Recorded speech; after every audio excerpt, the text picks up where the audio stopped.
Today is June 17th, 2019. My name is Jason Higgins. I'm a Ph.D. candidate in American History at the University of Massachusetts in Amherst. I'm in Philadelphia at the office of Judge Patrick Dugan. Judge Dugan, thank you for your willingness to participate in the project and for your time. Not a problem.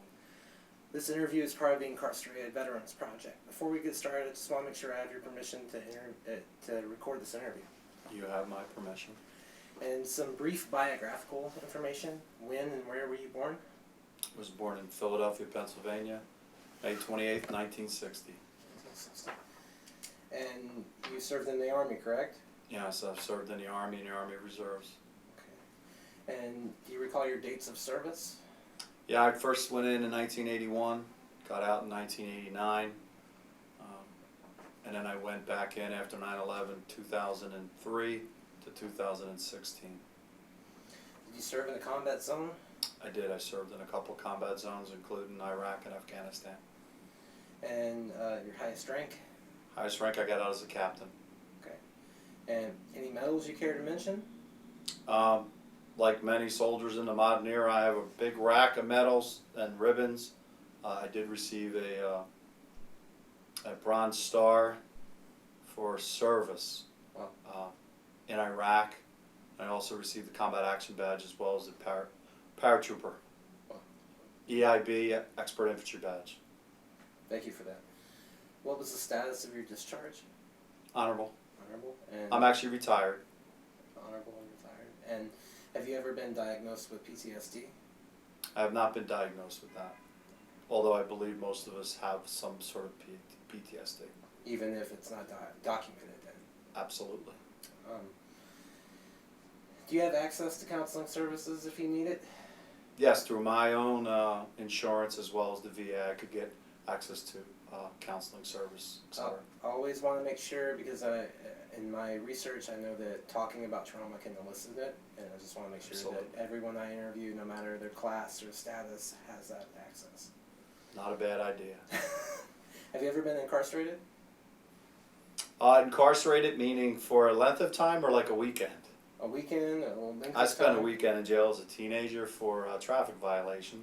Okay. I also spent a day in custody in a couple continents during military service while I was serving overseas. Not as a prisoner of war, as a young, dumb soldier who gets picked up by the local police and you sit and wait till your unit picks you up. Fair enough. That's probably another 3 story. continents. That's a long story. Sure. What were your parents' names? My mother, Jacqueline Marie Kane. My father was James Joseph Dugan. And you'll check me. You'll see me checking my equipment. I'm listening. I just want to make sure that everything is being recorded. Okay. I'm glad I checked.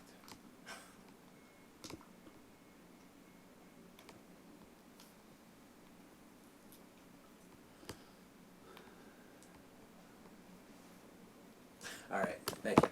And you have any siblings growing up? Yes, I have 3 sisters and a brother. My brother passed when he was 22. Condolences to you. Do you consider yourself working class? Absolutely. What did your father do for a living? My father was actually a construction worker, an operating engineer, but my mother and he divorced when I was a toddler, so I was basically a single parent. My mom was she worked as a bank teller, worked as a pie filler and tasty cake, basically just struggled throughout her life. In her late 40s, she went back and got a degree in counseling, but for the most part, it was just a single mother raising a bunch of kids. Sounds like a strong woman. Very strong woman. She's actually my hero. Fair enough. She's since passed, but yeah, she struggled. We were blue collar, lower middle class, if we were that high. Okay, and what was school like growing up?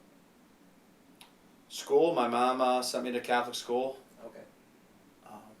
I owe a lot of my success to some of the schools that I went to. Is this Father Judge High School? I did not go to Father Judge. I went to St. Joe's Prep. Okay. I went to a couple grade schools, Catholic grade schools here in Philadelphia. and I had a nun who forced me to take an entrance exam to St. Joe's Prep, and I was able to get a full scholarship, well, all but $75 scholarship to St. Joe's Prep, which is a Jesuit private school here in Philadelphia. And at the time they had these merit need scholarships. So if you were poor, I scored very high on a test to get in there. So, you know, based on the situation with our family, my mom said, you're going to the prep because it costs us $75 to go to a world-class high school. Wow. Was college expected for you? Because I went to the prep, it was expected.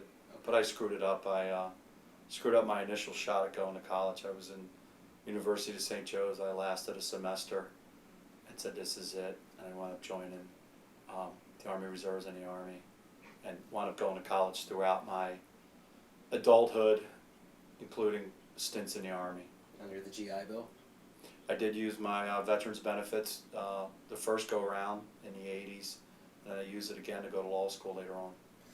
Did you have family who served in the military? Yeah, my family's always served in the military. My father was actually a Marine. His father served in the Navy. My paternal uncles fought in World War II. My maternal uncle was a paratrooper in the 173rd. So yeah, that's military service. Just seemed natural to our family. Did that influence your decision? Oh, I think it did, sure. I mean, I grew up with it, you know, waiting for an uncle or somebody to come home, or, you know, listening to stories about those who served. So, were there other other factors that contributed to your decision to go to the military?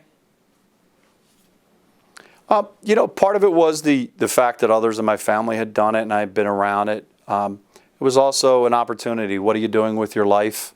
Part of it was about helping to pay for college, trying to get out of the neighborhood, trying to make sure that I didn't get myself in trouble. A combination. Sure. Pretty common combination, in fact. Where did you do boot camp training? Well, I'm one of those individuals that they say you only do it one time. I did it a couple times. Okay. I went to, first I went to Fort McClellan, Alabama to be a 54 Echo, which was an NBC specialist. So I graduated from boot camp, went to my reserve unit in 81, decided I wanted to go active duty. So in order to go active duty, I had to go through the MEPS again. The Army, in its infinite wisdom, said I was colorblind, despite being on a graduate at this NBC school. And so I had to reclass. So I reclassed to infantry, 11 Bravo, paratrooper. So I went back to infantry school, which they told me I was going to join about the 10th week, but turned out I was day one. So I went through basic training twice within 3 years. Wow. So the second one was tougher because I knew all the games they played. So yeah, I did it twice. And I did it a third time when I went when I got a commission. Later on, I went to officer basic, but so. Okay. Where did you do your specialized training? You were a paratrooper, right? Right, so the first shot was at Fort McClellan, Alabama. I did the NBC school. Then at Fort Benning, basic, and then AIT infantry school, which is really just a double basic training. And then you do your jump school is at Fort Benning, Georgia. So I just stayed there, went over there, and then as an infantryman, we smoked jump school because infantry school is so physically and mentally demanding that jump school turned out to be fairly easy for us, for those I went through jump school with. I've heard recruits say that there's a point in your training in which you become a man, or for male soldiers, obviously, but they break you down mentally and then build you back up. Can you speak to that? Can you give an example? Well, it's what they do to you. You go in there, you got your attitude, you're from Philadelphia or wherever you're from, and you know who you are, you got a swagger about you, and they shave your head and they just beat you up physically and mentally, wake you up in the middle of the night, roll you out of your bed, you know, you're slopping through the mud, all that good stuff. They do break you down. And then somewhere in the middle of it, you start realizing as you're running down the street in unison with 50 or 100 other men that you can do this as a group, and you start pulling for each other, and you just realize there's frankly nothing that you can't do. At least that's what you believe. Okay. When that point happened, I'm not sure, but it did occur because frankly it kind of carried me through my military and partly out in the world. You seem to have a lot of pride about that. looking back and nostalgic? Yeah, I mean, what's not to be proud about being 11 Bang Bang paratrooper? Some of the places I served, some of the people I served with, and I just came back from Fort Bragg. I was down there with old guys that I was in a recon platoon with, and just the pride of hanging out with them and talking about our old, quote, war stories and some of the things we went through. Yeah, I mean, yeah, I am proud of a lot of things I've done in the military. Awesome. And during the 80s, did you deploy anywhere? I didn't deploy, but I was stationed. I was stationed at Fort Bragg, North Carolina. Then I was stationed in South Korea for 13 months on a DMZ with a 2nd Infantry Division. And then I was stationed in Panama for a year and a half with a Airborne Infantry Battalion. So wasn't deployed there as we call deployed now when we're in a war, but I was on the DMZ. And then in Panama, I was there just prior to the invasion when Noriega was down there. But I was down there for all the, quote, pre-invasion stuff for a year and a half. Anything memorable from that time that you care to talk about? Well, the things that I can talk about are, I was in the infantry, and a lot of people consider the infantry a bunch of dummies, just, charge. And I'll tell you, I've served in the infantry, I've served in the NBC Corps, which is nuclear, biological, chemical warfare. I've served in civil affairs, and I've served in the JAG Corps as an attorney. And some of the smartest soldiers I've ever served with were infantrymen. And by far the best soldiers I've ever served with were infantry paratroopers. So that's what I learned, despite what they say about our scores and stuff like that on our tests that we take. And I know what it takes to be a civil affairs and a JAG and all. Most well-rounded, intelligent people I ever served with were infantrymen. And of course, there were some great soldiers and very intelligent people in these other corps. But as a group, and it's amazing how many people are willing to serve and the sacrifices that they do that I've seen over the years.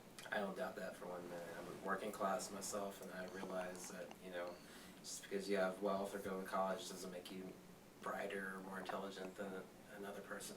So. And what was good about it was it broke us down, in the training and service.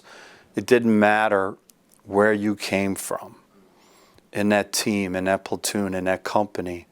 You had rank and you had position, etc.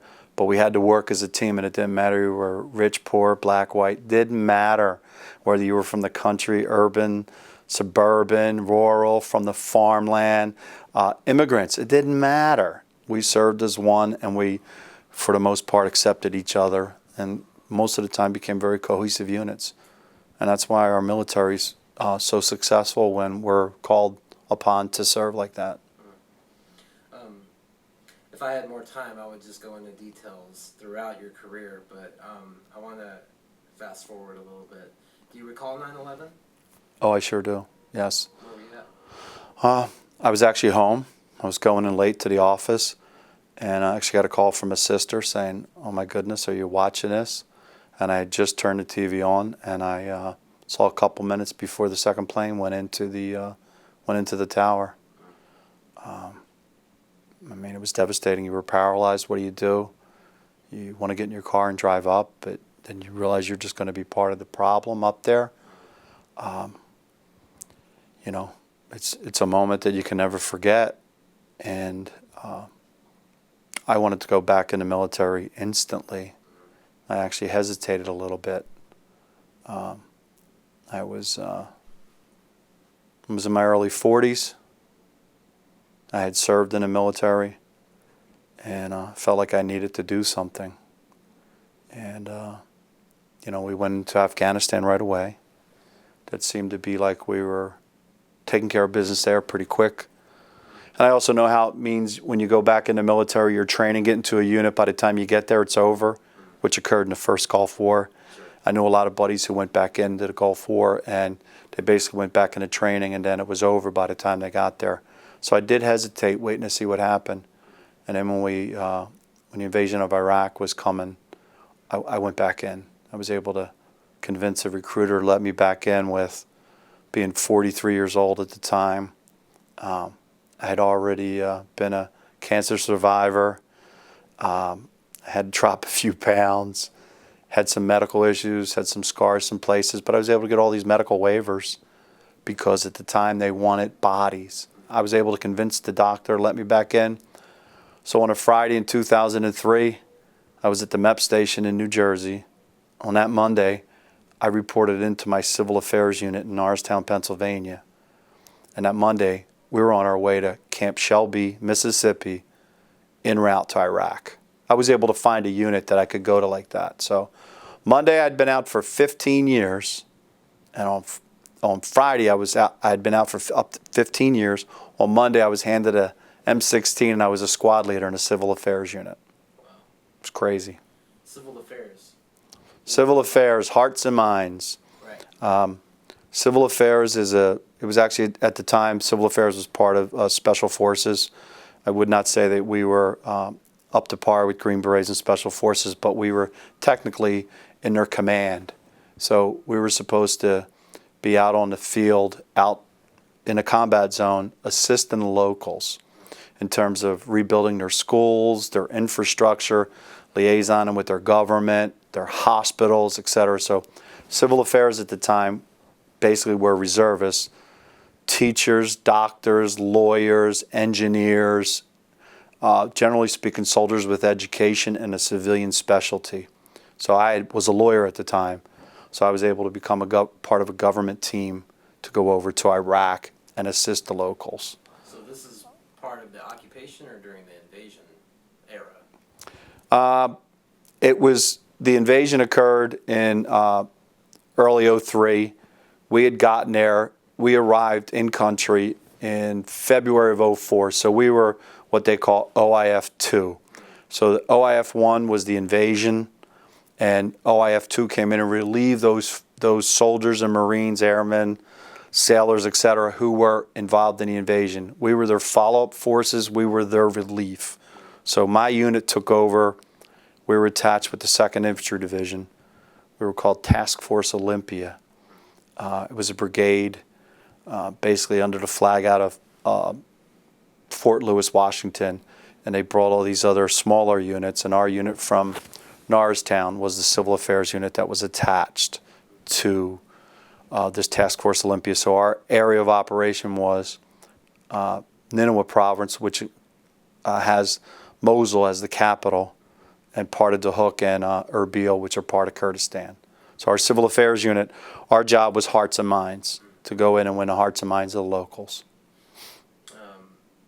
How do you feel that mission was successful? The mission of our Civil Affairs unit, the 416 Civil Affairs, I believe was a success in terms of who we dealt with.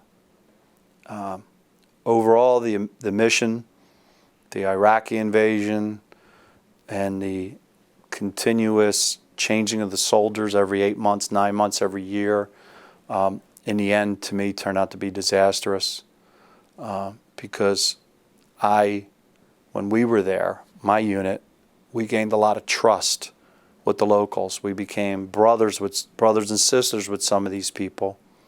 But then a new unit comes in, well-meaning, well-intentioned. They don't know the people. There's not that trust factor. Even though you have a couple weeks of overlap, I'm passing on my relationships, and it's going to get diluted. And they did get diluted. And you do that 15 times. It gets tremendously diluted. So the locals don't know who to trust. And I'm sure some of the people that I dealt with, who dealt with the 101st Airborne, had a completely different dynamics with them. So it's that constant change of personnel, which was not successful. I didn't speak Iraqi. I didn't speak Arabic. I didn't speak Kurdish. But yet I was dealing with these folks through translators, interpreters. So, but our unit did a lot of good. We dug wells. We tried to rebuild schools, and we had some success. But the enemy, they would blow it up. They'd kill the kids that we would go see. They'd kill some locals that we were involved with. I wear a lot of soldiers wear these memorial bracelets, and I wear one for a soldier who didn't come home with us, a guy by the name of Mark Patrick Phelan, local guy from just outside of Philly who was killed by a suicide bomber in a vehicle.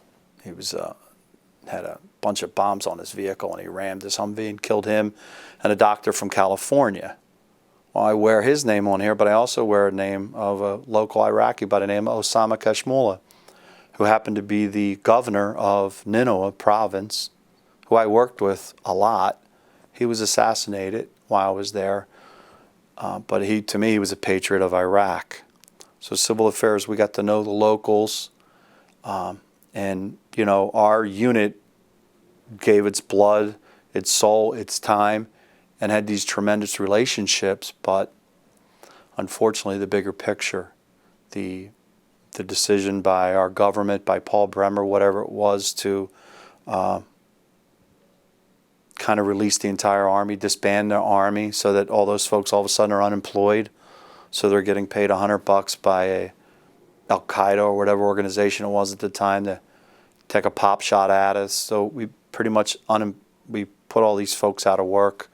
The Ba'ath Party, all of a sudden they were having problems. They couldn't get jobs now. So we created more enemies than we needed to. So the big picture is, I think our mission failed.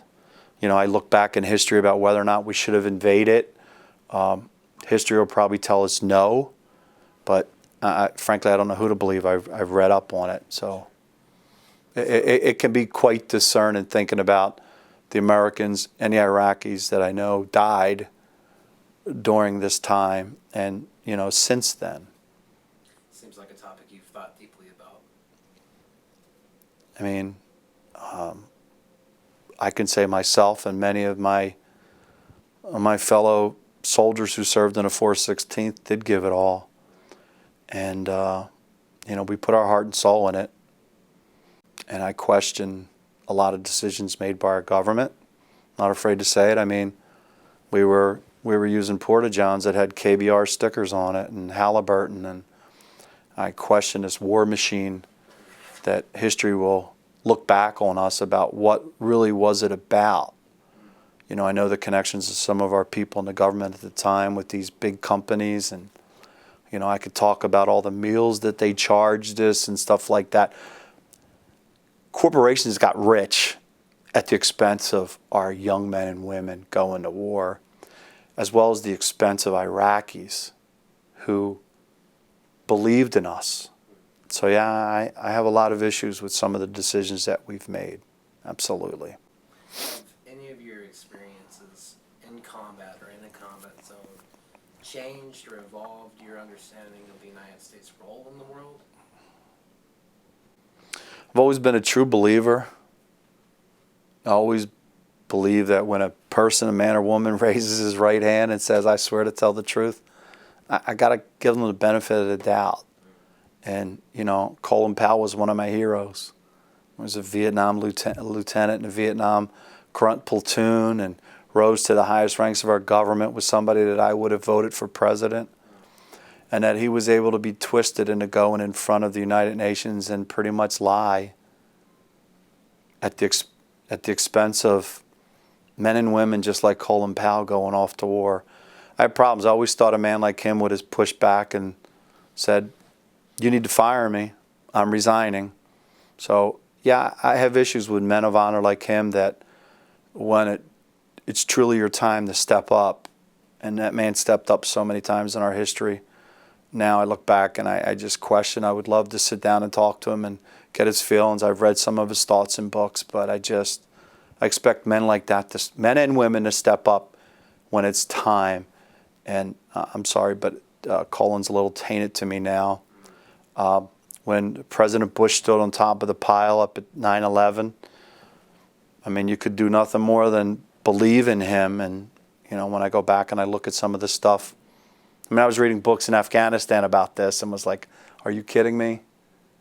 I read a few of the books and it was like, I can't believe that we would do this deception. So, yeah, if you only 10 or 15% of what I read is true, it's pretty disheartening.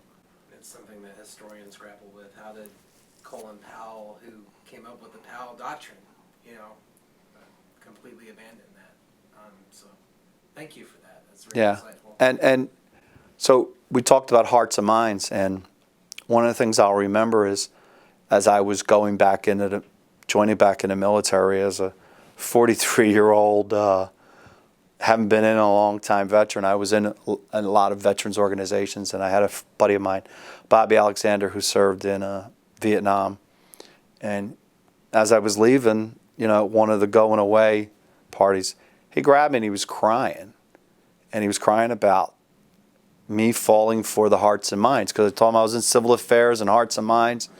And he was like, the same BS that they gave us in Vietnam about hearts and minds. And that was the mission. That's what they came up with. But in reality, some of the soldiers were actually doing it. But big army, big picture, that's really not what they were doing. And he was crying to me saying, it sucks that your generation is now getting this.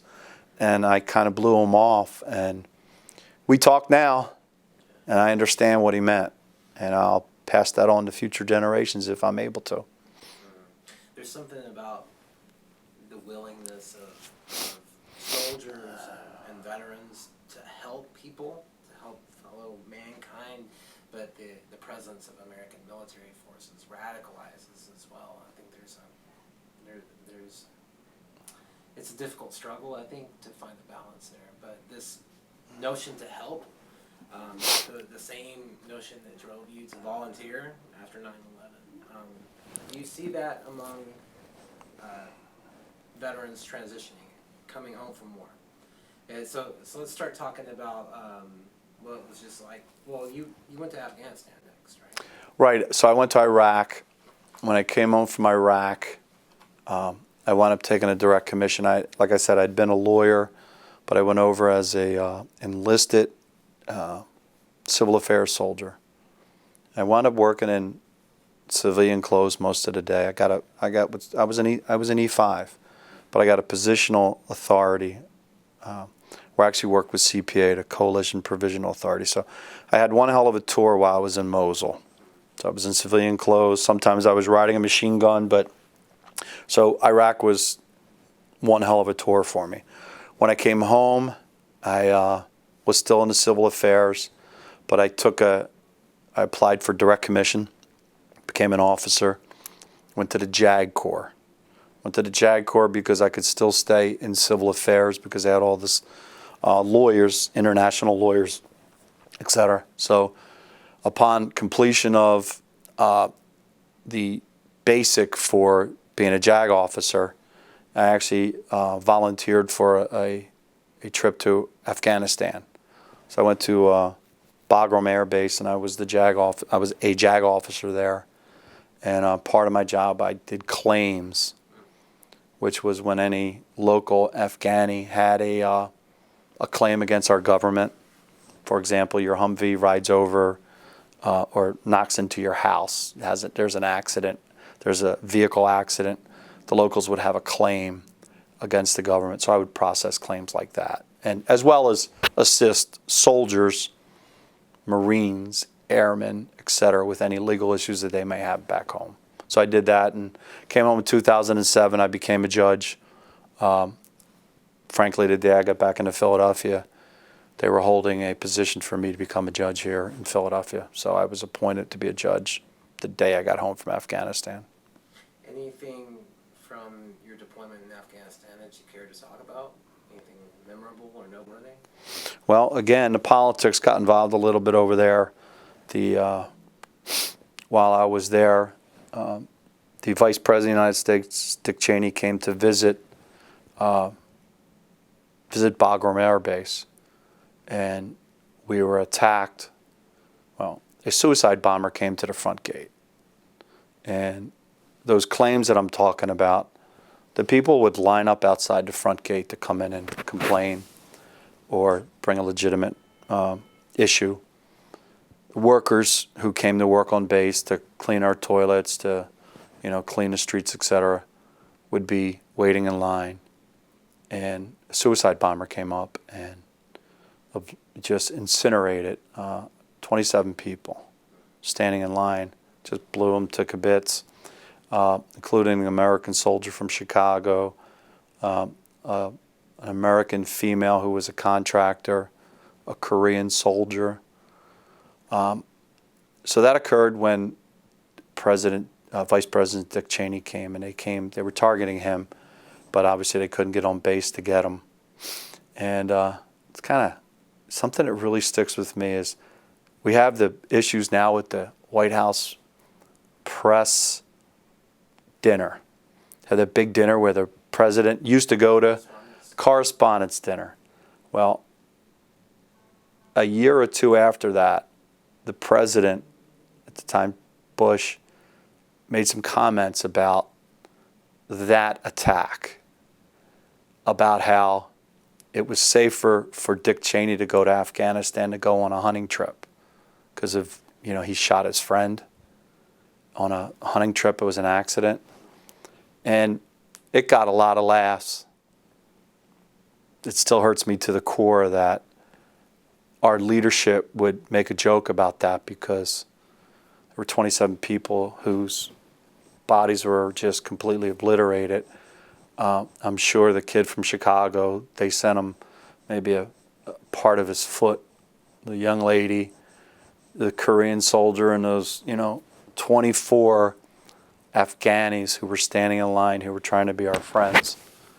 That stuff kind of annoys me because that tells me that the leadership doesn't understand the sacrifice. That kid from Chicago, I knew some of his teammates, some of the people that served in his unit. I remember how upset they were. And any time a soldier or a service member was killed in Afghanistan, they brought him through two places, Kandahar or Bagram. So almost every day, we would call time out. The horn would go off, and if you were in an office or you were doing some other duty, you would walk down to the main road and you would stand there at attention as a procession came down with a casket. Your fallen fellow American in a casket going down. It was called Disney Road, and it was named after a soldier who was killed, Jason Disney, in the beginning of the Afghanistan war.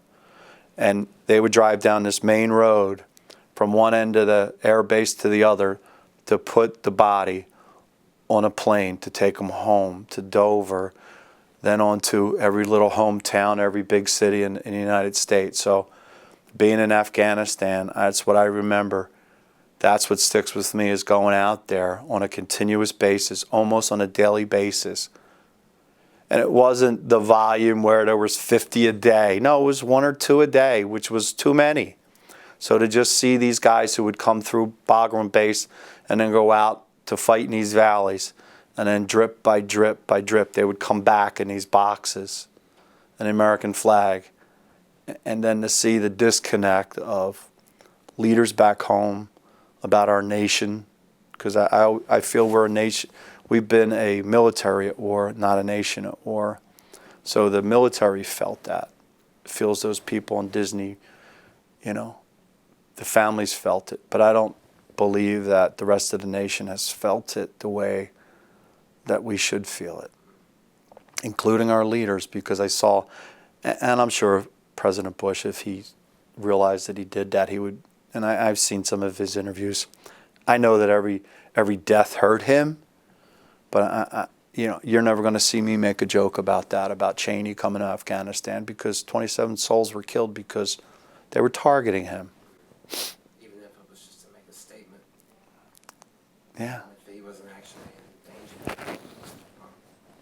How do soldiers cope with that loss while deployed? That's probably one of the toughest issues that we have. So no matter where you're stationed, when someone is killed on your base, generally speaking, there's some sort of memorial service. And we do it pretty quick. We have them pretty quick. So, a Humvee gets blown up and there's 2 guys killed. Generally speaking, the next day there's some kind of ceremony put together. But that ceremony, people in his unit, people in her unit we go grieve, other people from different units come, people they eat chow with, etc. And you're going in there and you're talking about this dead person or these dead people. And then guess what's going on? The missions still continue. So that Humvee that got blown up, that Humvee's taken out, the wounded are medevac, the dead are sent home. Every once in a while, somebody from the unit will escort the deceased, the KIA home, but the rest of the people in the unit go right back out to a mission. So how do you do that? You just go. You get up. You get back in a different Humvee. You get back up to ride that machine gun, going down the same damn roads that your friend was killed in. Or if you're out in a valley or you're out in this little village, you're in the same vicinity, the same area where it occurred, and you just continue with your missions. How do you do that?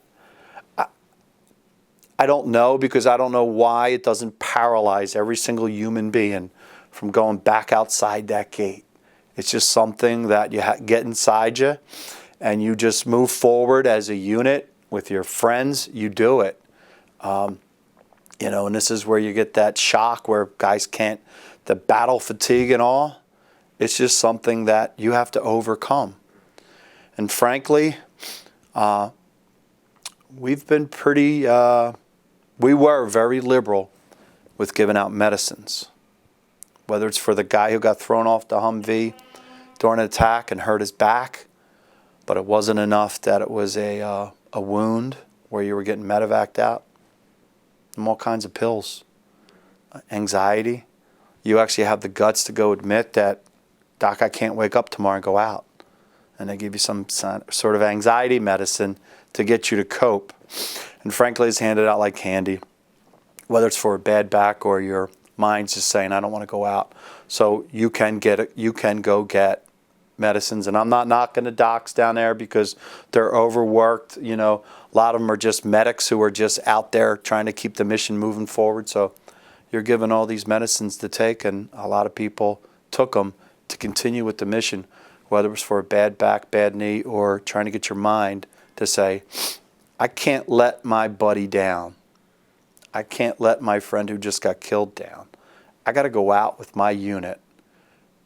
So many people have more guilt when they leave, like having friends who've been wounded, whether while I was there or friends that I know that went and got wounded, and then I talked to them, how guilty they felt that they left their unit behind. It's just amazing that people feel that way, but it's pretty much across the board. You don't want to let your friends, your buddies down, because in these environments, you become closer than family. You really do. I know that contributes to a lot of soldiers' decisions to redeploy. Can you talk about the impact of multiple deployments on soldiers? Well, I know a lot of guys who served in Vietnam. I knew some of them had multiple deployments. For the most part, they all did one and done. And it's now 40, 50 years later, and they still struggle with it for one deployment. So I'll call it our current class of veterans, to be in a combat zone, whether or not you're the guy that's kicking indoors, or whether you're the guy sitting back in a fortified, the FOBs, that's what we called them. Whether or not you were sitting there in a fortified place where you can go to Burger King and watch a movie, there were still mortars coming over. There were still people getting killed in the porta-johns and all this safety area. So no matter where you were stationed, you were in a combat zone. And it's 24/7, and it plays with your mind. And for you to go through that, it's going to affect you. It's going to affect you watching these soldiers coming back in the caskets. It's going to affect you when you have these mortars hitting and you're seeing people knowing that a guy walking to the chow hall the day before died in the spot that you're walking in. You're a human being. It's going to affect you. So then you come home. You're so glad to be home. You try to get back to normal. Get back with your family. Get back with your friends. Get back with being out of the war zone. You start figuring out how to get back to reality, life. you start your coping skills, and then boom, 8 months later, you're on your way back to the same location or a different location.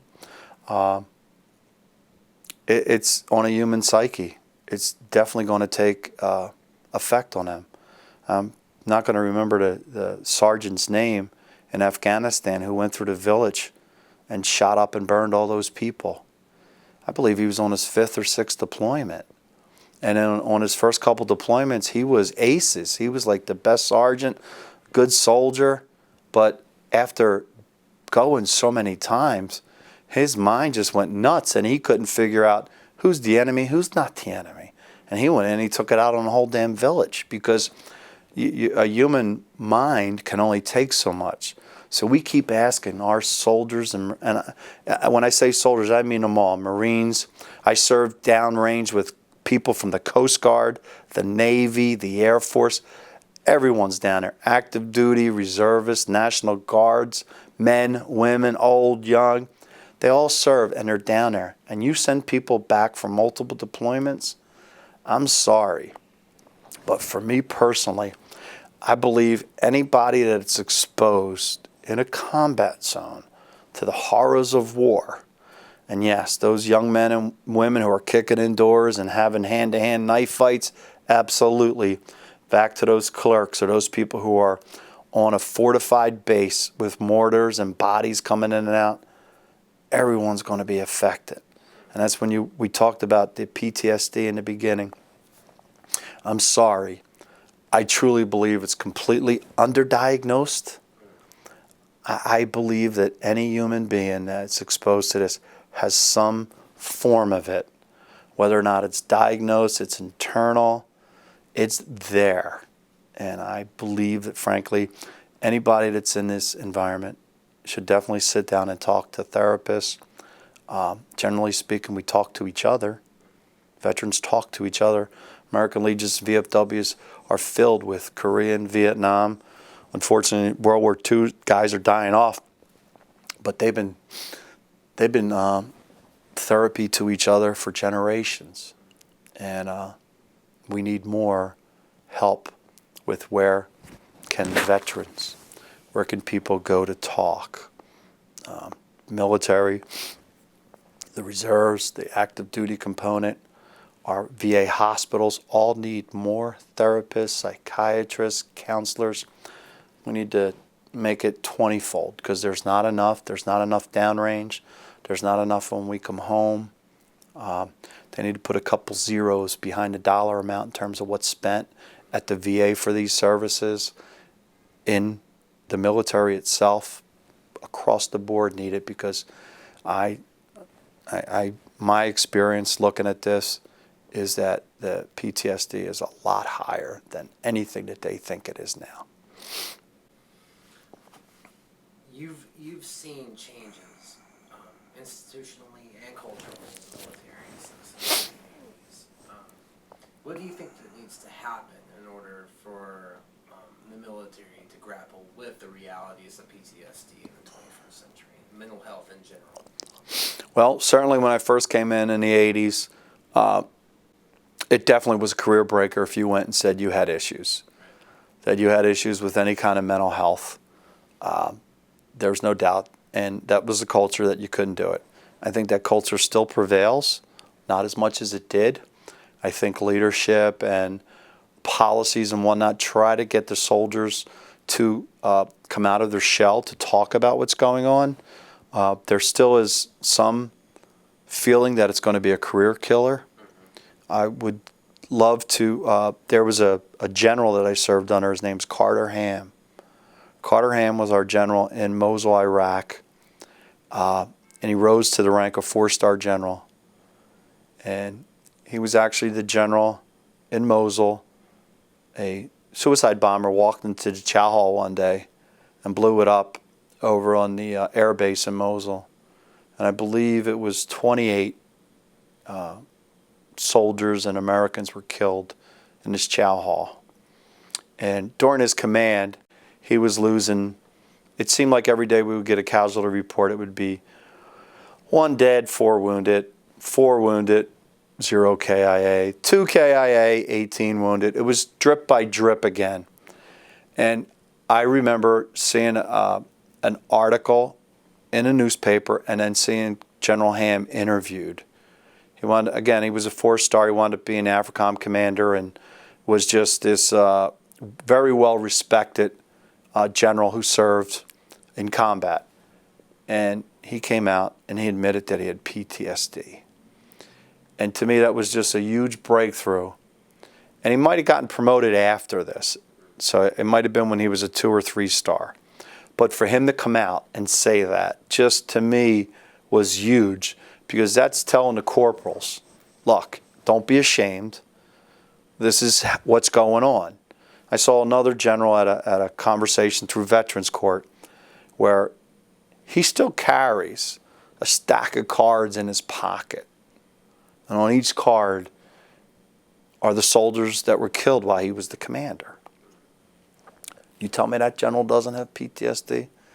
He's carrying around all the men and women that died under his command. Of course he has it. And we have to admit it, that anybody that's exposed to this. When an EMT guy is out on these streets all day with these damn traffic accidents. I remember when I worked on a range down in D.C., we had all these EMTs came in to use our ranges. And it was mandatory they go see a psychiatrist because they're pulling dead bodies out of cars all day.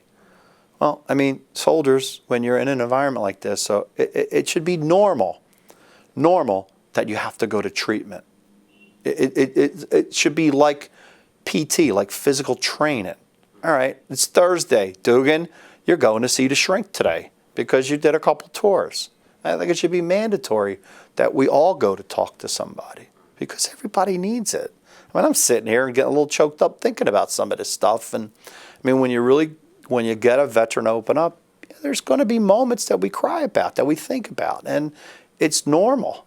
And the biggest, toughest men and women that I've met, when you break them down and you're sitting there having whether you're having a lemonade or a cold beer, yeah, it's upsetting, and it should be talked about. It's getting better, but we're not there yet. Right. Still a long way to go, culturally and even the institution as well. Do you think there's a relationship between trauma and imprisonment? Yeah, I do. I think most people that are in jail probably have some form of, I don't know if I say most, but a hell of a lot of people in jail have post-traumatic stress. And when I say post-traumatic stress, I'm not limiting this to military service. If you grow up in a tough neighborhood where drug dealing is rampant and there's all kinds of handguns and things like that going on, you're dealing with trauma every day. You're dealing with trauma walking to school because you'll hear about, the corner that you're walking past, be careful because there was a 17-year-old killed the night before. He may have been your cousin. He may have been your, older brother's friend, but you deal with this every day. You have parents who are grabbing you because there's gunshots here and gunshots there. And, no, we can't go to that store because after 6, that's when they're dealing, etc. Yeah, and then when you look at sometimes the schools and whatnot, it becomes, all-encompassing to these little kids. And what are they growing up with? There's a drug epidemic in the neighborhood right now. It's heroin, fentanyl. Before it was crack, it was meth. So all these kids being born to these people, dealing with those kinds of drugs, they're not getting the type of love that they should be having, the nurturing, So, yeah, and the jails are full with it. Anytime I start to peel away the layers with defendants, usually, unfortunately, it's after a decision of guilt is made. And you start getting all these reports about somebody's background. For the most part, it's not somebody who was raised in a great environment, etc. It's people who had trauma around them for most of their life. And what the hell do we expect if this is the society we're letting them be raised in? So, yeah, a lot of people that are in jail have trauma, have experienced trauma themselves. Absolutely. And, I mean, it's shown through science that those people who were, had issues as kids and whatnot, if they haven't been taught properly, they do strike back. They usually strike back with some sort of weapon when they have an opportunity. If somebody's abused, we're kind of breeding abusers. Not everyone becomes that abuser, but kids that were sexually traumatized as kids, they need help, because if you don't get it to them, they're going to repeat it to somebody that, you know, is their child or somebody else's child. So absolutely, I know the jails are filled with people like that. Do you think that incarceration rehabilitates survivors of trauma? No, not at all. No, one of our big issues in our society right now is that it's the exception in prison where there's actual rehabilitation trying to be done. And again, it's the same thing with what are we giving them? How many therapists and psychiatrists are in jails to help these folks? And I know that there are some programs where they lift weights and go to college and do all this stuff, but for the most part, we're not preparing people that are in jail to come out of jail. Now, there's a lot of movement towards that, but it's bigger than an iceberg. It's bigger than an aircraft carrier. You know, there's a lot of talk about this in the criminal justice system, and I'm hoping and praying that we somehow, someday, get it right, because we are putting people in jail, but by the time they come out, for the most part, all we've done is set them up for failure when they get out to go back. For the most part, we're not providing them with a job training, how to deal with your family, how to deal with the trauma that you experienced before you went to prison. How about the trauma that you experienced while you were in prison? And I know not every single person that goes to prison experiences that, but a lot of them do. You know, one of the things that we're doing right here in Philadelphia Veterans Court is we're taking our veterans who get in trouble with the law, we're taking them to Gradeford Prison. Actually, it's called SCI Phoenix here in Pennsylvania. It's where our lifers go. And in there, they have a block full of veterans. So a lot of them went to Vietnam, came home, did some really dumb criminal stuff, wound up in prison for life or for 40 years. So they're sitting up there on a block. They've tried to turn their lives around as best they can while they're in prison. Most of them are going to stay there till they're dead. But some of them become peer specialists. So I went up there a couple of years ago for Veterans Day. They kept sending me these invitations, this group that's in this prison. So I finally went up, and I met a couple of them. Really good people sitting in jail. Now, for me to say that, yes, they committed some crimes, and that crime does define them, but they have a lot more to offer. And just in this afternoon visit, we decided to try to bring the veterans that come in front of me, who come home from war, come home from service, and are now have allegations of crimes, generally speaking, any violence or any kind of guns. I forced them to go up there to talk to these lifers in SCI Phoenix, peer-to-peer. It's not a scared straight. It's go in there. They sit at a round table. We'll send 8 to 10 of our guys. They have 4 or 5 veterans that sit around and talk to them, try to experience. Say, hey, I'm from Overbrook. I'm from West Philly. I'm from the Northeast Philly, whatever. They get that common bond. I was a Marine. Hey, I actually served with your father. I mean, there's been some moments already that have been just really surreal.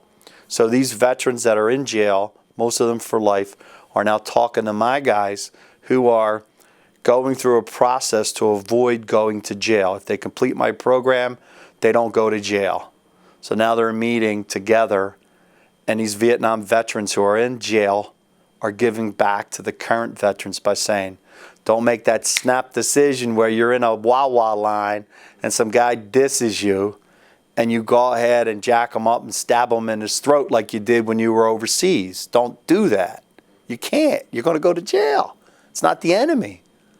So these guys are pouring their hearts out to my veterans. So it's one of those things where we can use the folks in prison to help keeping others from going. But if we could have gotten to those guys sooner, how much they could have offered before they committed their horrible crimes that they're now serving for. And those who are going to get released, how do we make sure when they come out, they're rehabilitated? And that's a matter of all kinds of programs that really need to come into effect, including the therapist and the psychiatrist, to help them get over the trauma that they experienced, whether it was in Vietnam or whether it was here in the great city of Philadelphia. There's so much. It seems to me that a lot of these problems are generational, that we're experiencing today, or by we I mean veterans in the 21st century are experiencing the same things that veterans in Vietnam experienced. And then if you think about fathers, and mothers, and grandparents who have been in the cycle of poverty and trauma and incarceration, that there is a connection there.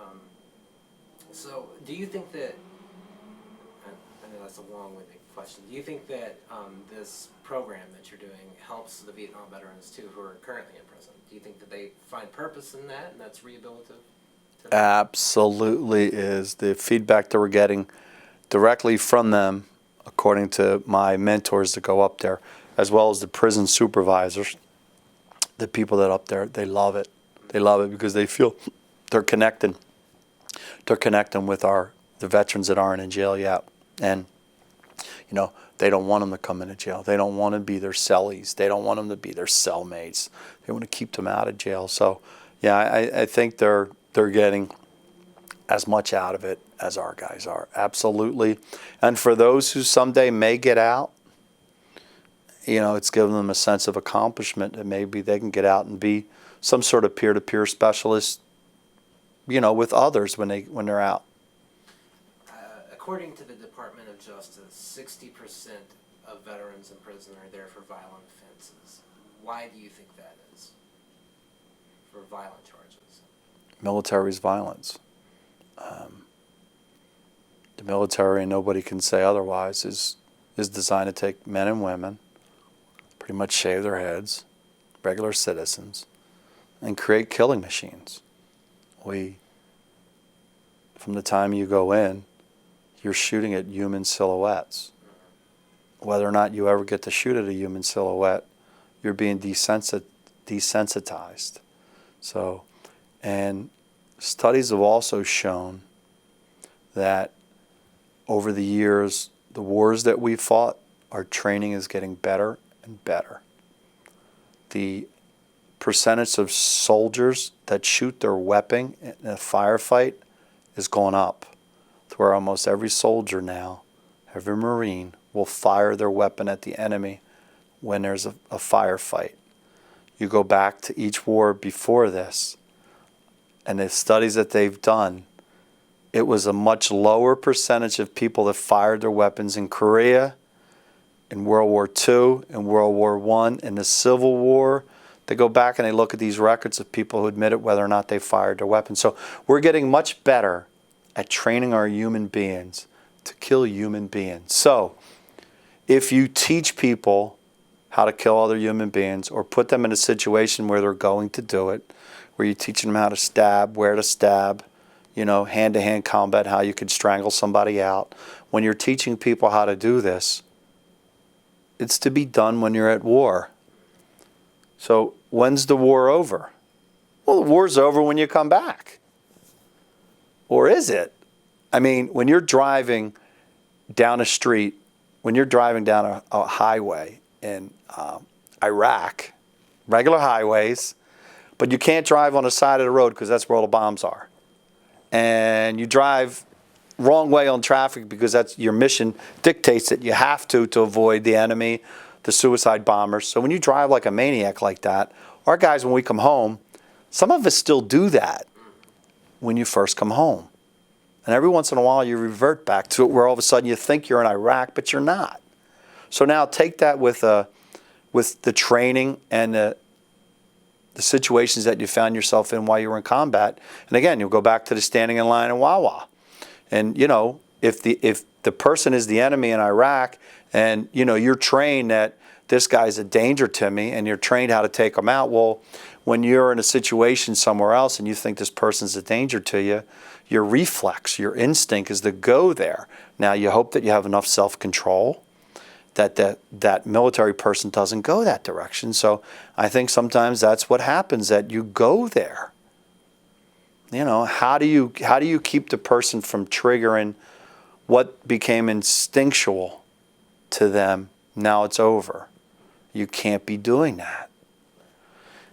I don't know. You train hours and hours and days to react violently, and then it's over. So how do you wipe that clear? How do you wipe that clear of your brain? I don't know.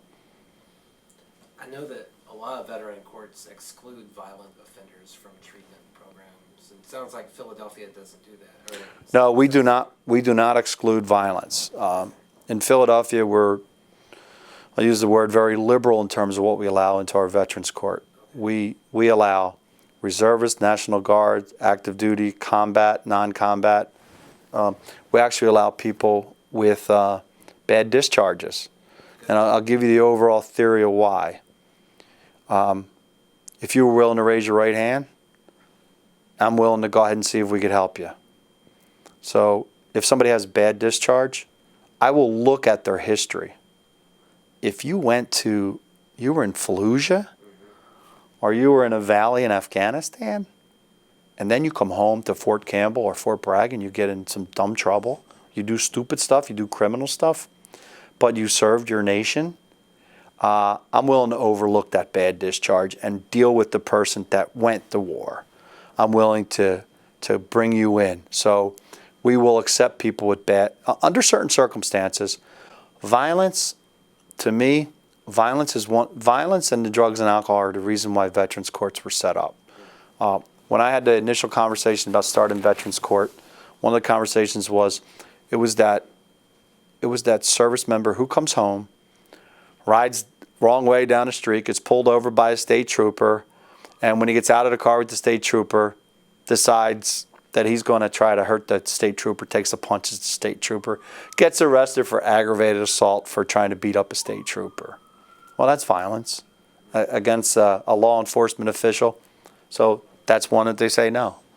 I say yes, because what the hell made this human being decide to think that he could try to punch a state trooper? Well, why were you driving down the wrong side of the road? Why did you take a punch at the state trooper? To me, that's bring him in. Let's find out what's going on with this guy. Let's get him to therapy. Let's get him to anger management. Let's get him over to the VA. Let's get him over to some other type of services. Let's see what else is going on with this person to find out what we could do to help. And that's pretty much what we do. So we do not exclude violence. I mean, one of our great successes was a guy who had all kinds of mental health issues, who served in Iraq and Afghanistan. And frankly, he came out of a building here and he stopped the car with a weapon. CIA were coming after him. The enemy was coming up underneath his bed. He had lost it, and he was a mess. And, you know, he could have went away to jail for 10 years, easily. And through our program, we wound up keeping him for an awful long time. Knock on wood, he's doing super successful. He's married, he's got a couple kids, he's taking his medications, he's going to therapy. We've had some post-follow-up with him, and it's fantastic. He was a throwaway veteran. He came home and did everything to get himself put in jail, but for witnesses who were very good about it, who talked to our prosecutor, and our staff who were willing to help this guy. This was a guy that would have went up to great effort and spent a long time in there because he came home and made some dumbass mistakes, but we were able to get him. Luckily, they put him in Veterans Court. We monitored this guy, and we held his feet to the fire to get him where he was medicated properly, seeing the right people, and now he's a successful human being, helpful to our society. So you mentioned a few of the approaches. So what's the model of rehabilitation for violent offenders? Like, what's the approach? You mentioned therapy. Yeah, so generally speaking, if there's violence, there's usually some other causes. There's a trauma in that person's background. Generally speaking, there is. So it's a holistic type of approach. What's going on in your life right now? If you're expressing out with violence, you probably aren't liking yourself too much. What's going on in your own life? Is it your work, your family. What trauma did you experience that we need to go back and look at? So they'll get evaluated. Yeah, 2:30. Okay. They'll get evaluated by professionals at either VA or another organization, and they'll come back and tell me what are the issues this person has. When it comes to violence, one of the things that we do is we talk. It's not generally me, but our prosecutors will talk directly to the victims, to the alleged victims, and say, hey, look, so-and-so did this, etc. to you. We have this plan where we're going to make them go X, Y, and Z. Are you okay with it? If they screw up, then we'll go ahead and hammer them if that's what the deal calls for.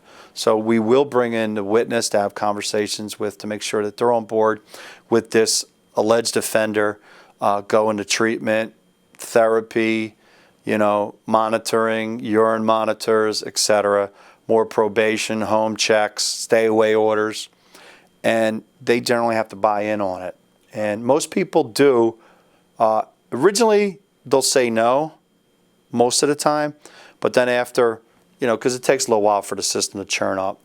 And then once they realize what it is we're willing to do, as opposed to just letting a guy plead guilty and get probation, where we're going to monitor them, instead of them just reporting to a probation officer for a urine test every once in a while, they come back and see us.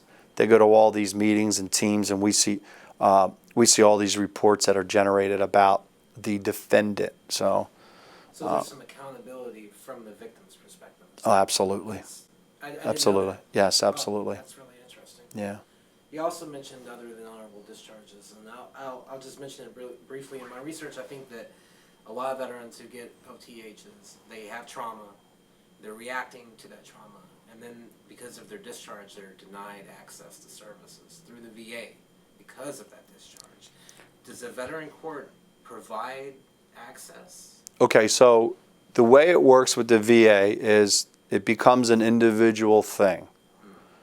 If their service was downrange, if they served in a combat zone, it is my position that they're entitled to go to the VA. And we fight for them. We help assist getting them into the VA if they've been in a combat zone. Now we have in our court, so we have the VA, but we have another organization that takes veterans who are not eligible for the VA. So our Department of Behavioral Health here in Philadelphia will take our veterans who are not eligible for the VA, whether it's because they make too much money or because of their discharge or don't have enough time in service. We will allow them to go to Department of Behavioral Health and pretty much the same kind of treatment. So we will assist them in getting some other help, even if they can't get it at the VA. But we will help fight the VA to get more and more service members in there. They've loosened it up a little bit, but by statute, they're supposed to take people that went to war. So you mentioned combat, but what about military sexual trauma and veterans with OTH discharges who've been the victims of? So people who have military sexual trauma and got an OTH? Yeah. The military sexual trauma is something that we allow in. One of the best things we have going is something called the Vet Center. It's kind of like an offshot of the VA, but the Vet Center, it's open to all veterans who served in a combat zone. So all combat veterans. It's open to any veteran who handled human remains, even stateside. So if you worked at Dover Air Base in a mortuary, you're eligible to go there. And if you are a victim of military sexual trauma. So those three categories are guaranteed. You can go into the Vet Center, and they're scattered throughout the United States. And the feedback that I get from our veterans who go there, it's an awesome program. And they have counselors and therapists there. And they also help connect you with whatever other benefits you may have earned. So, the military sexual trauma is something that we're well aware of, and we try to make sure that if we can identify it, then we kind of put them on a separate track trying to assist them. As a civilian judge and military lawyer, Where do you think those problems come from? Why do you think some MST is such a high problem in the military today? Probably the isolation. And the isolation, I mean, you have isolation from your sexual partner, your loved ones. So whenever you're generally speaking, where you're stationed, not everybody has their loved one, their family member with them. Whether it's your husband, your boyfriend, your girlfriend, whatever it is, they're not going with you to Iraq. They're not going with you to Fort Bragg for training, etc. So I think it's about the environment that we're not bringing along. Our partners, but as I say that, this just sounds like an excuse because all the morals and whatnot that we're supposed to be having in the military, it doesn't make sense that it's such a high rate with some of the most honorable people in the world. People are willing to go do whatever it takes to get the job done for a good cause, but then go ahead and are going to violate your teammate, male, female. And what I was shocked about was how many males are actually victims of MST, which was shocking to me. I don't know if I have the answer for that. It's just something that it is prevalent in the military. I've certainly heard about it. I've known a lot of victims. I've known people who have been prosecuted for it. But it may have something to do with the age of, generally speaking, it's a lot of young people that are there. People are still trying to develop their own thoughts and how to process rejection, these issues with power and, again, loneliness, etc. But there's no excuse for any kind of sexual assault on anybody. So, as I'm sitting here talking, I struggle to answer it because I don't know what the answer is. Me too. I researched that topic for about a year, and it was a very difficult topic to really dive into. So thank you for your perspective on that. I don't think I can write this book without addressing that problem. Because it's such a huge number. Right. It's such a huge number. I mean, when you talk about the ladies downrange, part of the problem is if there's, and let's just say, I don't know what the ratio is anymore, but if it's 10 to 1, there's 10 men to 1 woman. So it's the competition, and then the worst side of people come out to go ahead and, it's horrible.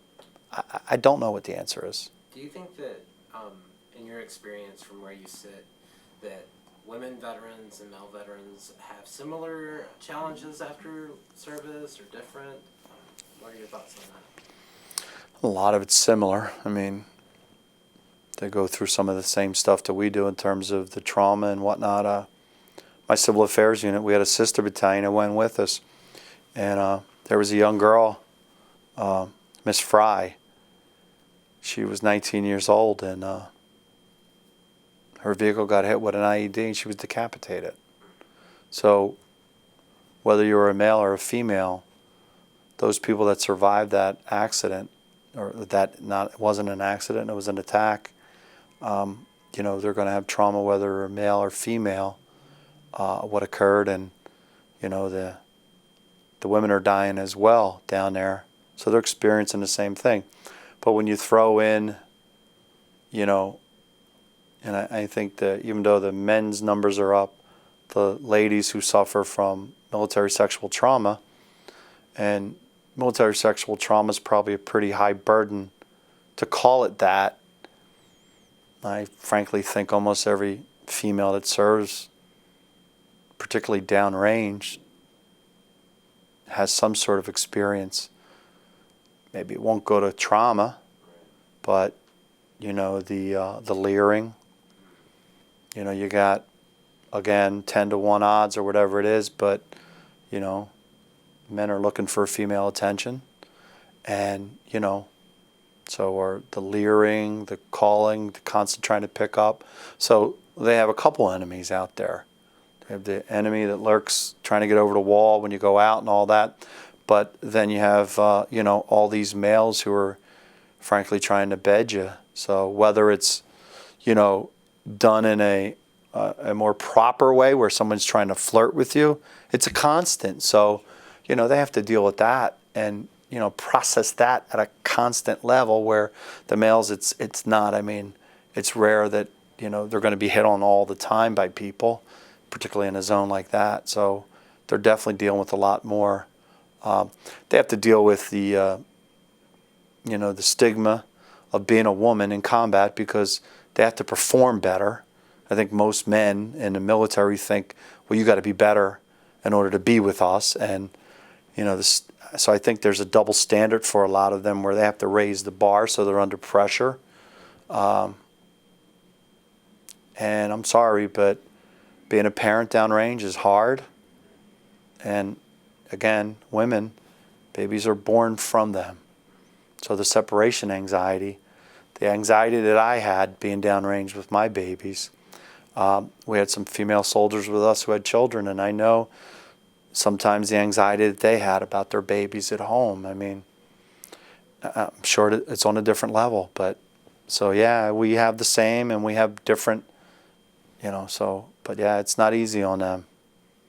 And I will tell you that some of the female soldiers that I served with, I had to choose people sometimes to go out on missions with me, like who would drive, who would be the machine gunner. And there were a couple of females that were at the top of my list who I would rather have my driver or my machine gunner than some of the men I served with over the periods of time. But I know I did that in Iraq a few times where I would be like, no, I need her on my mission. So I will say that women have, they've performed, and they perform admirably, and unfortunately they die. Thank you for that. As we start to wind down, I wonder, you don't have to say names if it's a violation of the law historically. Could you talk about some success stories from the Veteran Court? Yeah, we've had some really good successes. We've had one guy who he now works for us. He's a fantastic success. He came through the program as a knucklehead, up and down. And after the program was over, he was working in social work, going to school, volunteering here, and had a great story to tell.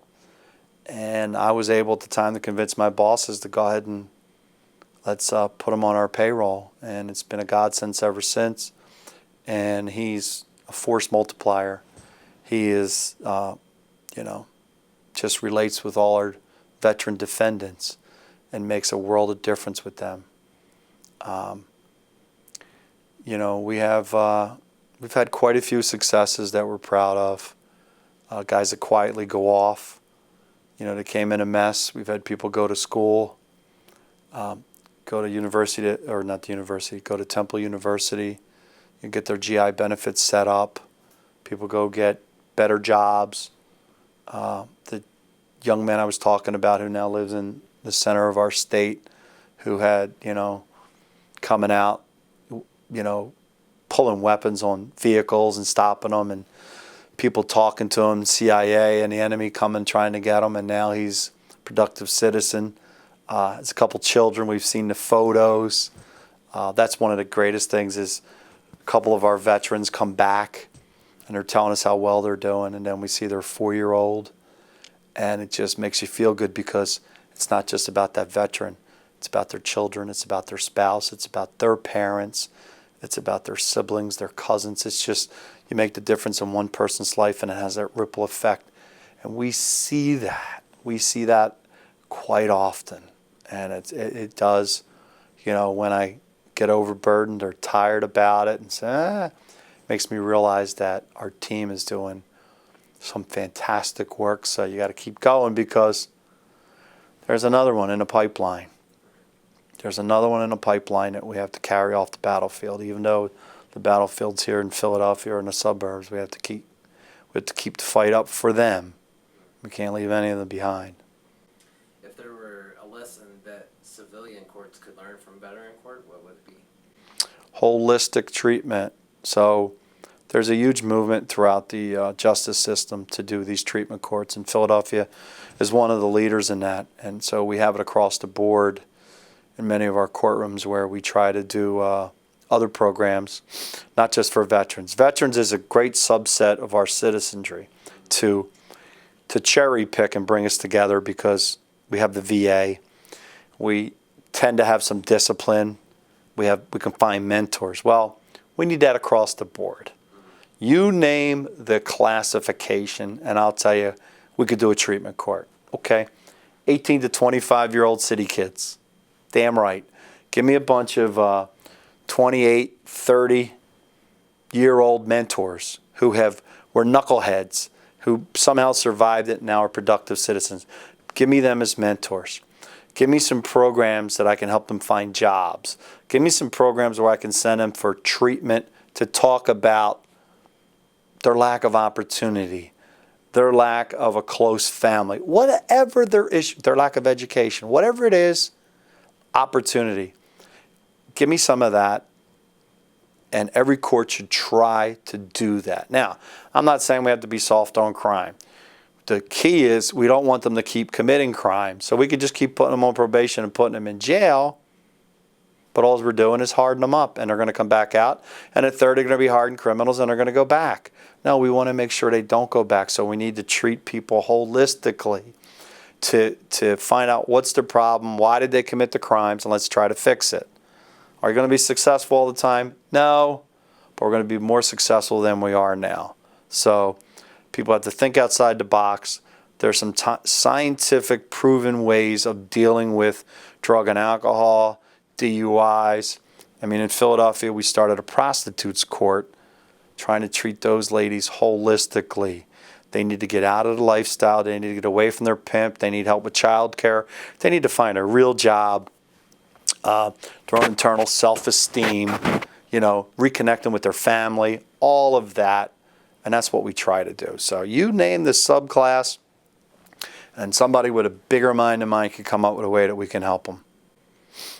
Thank you so much for that. Because as I've understood veteran court, I think it's the model of criminal justice reform. Like, it's the answer to mass incarceration, to me, at least in my limited experience. Seems like I'm in agreement with you. Seems like you're making steps to make that. And any time that I have an opportunity to talk to other judges or other people within the system, I say that you need to do it more holistically to bring more social workers into the courtroom to help these folks. How do you open up a checking account? How do you apply for a job? Half the people that come in front of us need that help. Whether we're going to find them guilty or not, let's try to help them. If we put them in jail, okay, so now while we have them in jail, can we teach them these skills? It's better if we teach them before they go to jail. But, schools need to do it, courts need to do it, because no one else is doing it. If there's one thing that you want the public to understand about veterans in the criminal justice system, what would that be? They are some of our best citizens, and it's not that we're trying to give them a free pass or anything like that. We're actually trying to hold them accountable to be the best citizens that they ever were. And most veterans that did this, they swore to defend the Constitution of the United States of America. There's no end date. So let's get them back to being good citizens. And for the most part, veterans courts are able to do that. We have a pretty good success rate, very low recidivism rate, and we're turning these veterans back to being what we call force multipliers, where they're back out there helping others, not just veterans, to become better citizens. Sure. I know we're running close on time. Before we wrap it up, is there anything throughout the interview that you wanted to talk about that I haven't asked, or do you want to go back to?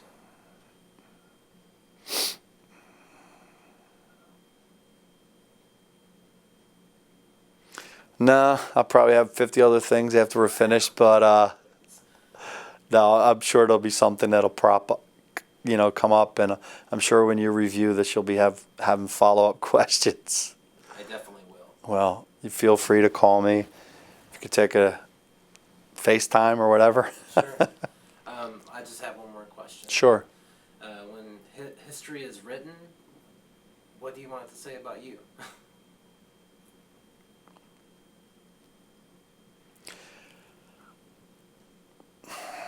that he loved his nation, loved his people, and as a judge, I'm blessed